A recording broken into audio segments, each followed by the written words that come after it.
ایک بات کہنے لگا، اسے یاد رکھنا، میرے اعلیٰ حضرت رحمۃ اللہ علیہ فرمایا کرتے، حسد کرنے والا بندوں پر اعتراض نہیں کرتا، اللہ پر اعتراض کرتا ہے۔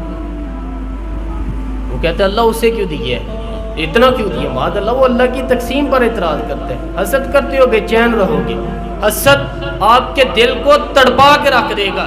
چھوڑیں، اللہ بڑا کریم ہے، جس کو جہاں چاہتا ہے وہاں بٹھا دیتا ہے۔ آپ قطعاً اس بحث میں نہ پڑیں کہ اللہ نے کس کو کتنا دیا ہے، کب دیا ہے، کیوں دیا ہے، وہ بڑا بے نیاز ہے۔ حسد آپ کو تباہ کرے گا۔ دنیا میں پہلا گناہ جو ہوا تھا نا، وہ حسد کا تھا۔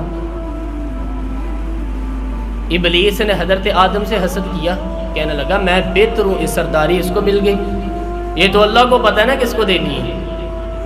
اور دنیا میں پہلا قتل حسد کی وجہ سے ہوا۔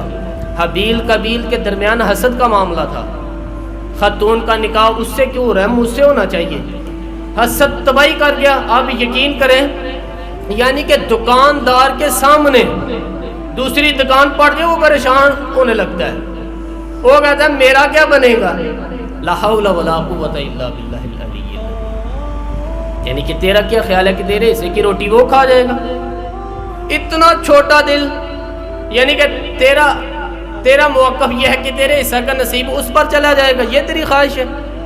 وہ دوسرے کی کمزوریاں بیان کرنا، اس کا تو مال ہی ناقص ہے جی، اس کے تو پاس ہی کچھ نہیں، یہ تو کمزور لوگوں کا طریقہ کار ہے۔ میرے رسول کریم علیہ الصلوۃ والسلام گزر رہے تھے، پت جھڑ کا موسم تھا، خزاں کا موسم تھا، درختوں کے پتے جھڑ رہے تھے۔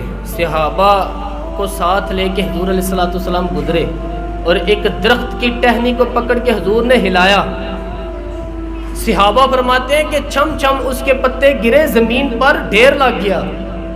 حضور علیہ الصلوۃ والسلام نے فرمایا دیکھا تم نے کیا ہوا؟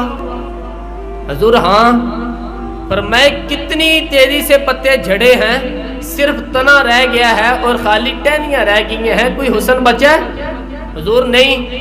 تو نبی کریم علیہ الصلوۃ والسلام فرمانے لگے جو حسد کرتے ہیں نا، اس کی نیکیاں بھی اسی طرح جھڑ جاتی ہیں۔ تقسیم پہ جو جس کو چاہتا ہے جب چاہے جتنا چاہے عطا کر دے۔